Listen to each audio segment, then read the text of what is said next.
Olá, alunos. Eu sou Renata Vieira, professora especialista em Direito do Trabalho e Processo do Trabalho.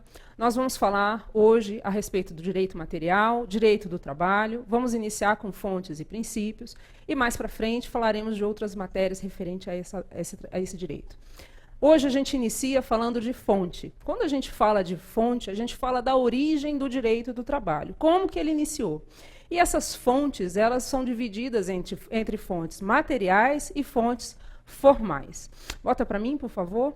Fonte material é a fonte, é a origem que dá, são os fatores sociais que dão origem à norma. O que a gente tem é um anseio de uma sociedade. Exemplo disso é a greve, como vocês podem ver.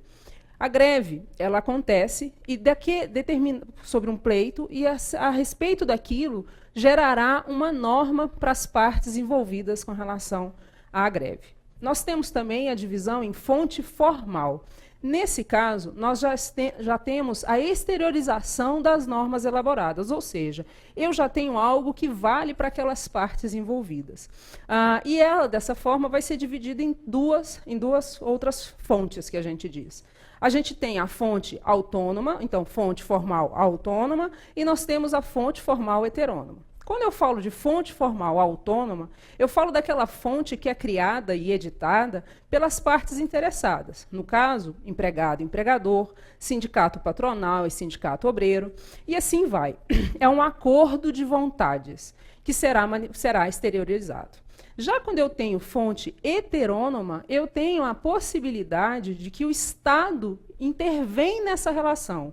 Ou seja, é ele quem traz a norma, que vai ser aplicada para essas partes interessadas. No caso, eu tenho o Poder Judiciário, o Poder Legislativo e o Executivo, que cria essa norma. Exemplo disso, tá, como vocês podem ver, nós temos as leis, as sentenças e a jurisprudência. Como que eu diferencio a fonte formal da fonte material, no caso?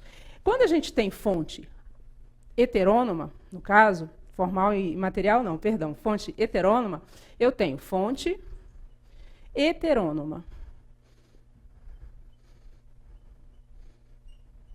Quando eu tenho a fonte heterônoma, eu costumo dizer para os alunos que eu tenho o Estado, eu troco esse E, transformo num E maiúsculo, e eu tenho o Estado.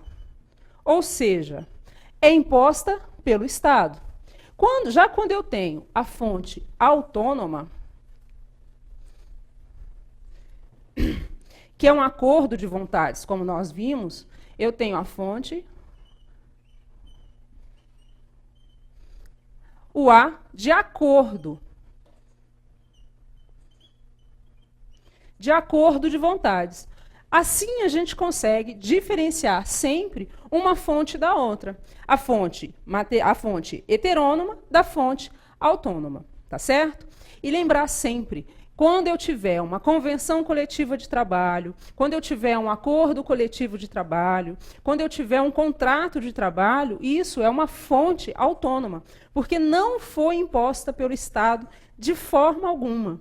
Ao passo que, quando eu tiver uma sentença, uma jurisprudência, quando eu tiver leis como a Constituição, quando eu tiver a CLT, eu tenho uma fonte heterônoma, porque é uma fonte editada pelo Estado, emanada pelo Estado e imposta às partes. Ok? Vamos continuar. Bom, como é que eu vou saber a hierarquia das fontes, nesse caso? Nessa situação, quando eu penso em hierarquizar as fontes, qual é a fonte que vai ser aplicada naquela situação, naquele caso? Nós temos duas teorias, mas a gente sempre tem que observar o seguinte, que o que a gente vai aplicar é a norma mais favorável ao empregado. Nessa hipótese, eu tenho a teoria da acumulação e eu tenho a teoria do conglobamento. A teoria da acumulação, ela costuma dizer para a gente o seguinte, que eu vou pegar a norma e aquilo que tiver naquelas normas, eu vou pincelar, eu vou pensar. Eu vou pegar só aquilo que for mais favorável. Mais para frente eu vou explicar e fica mais fácil.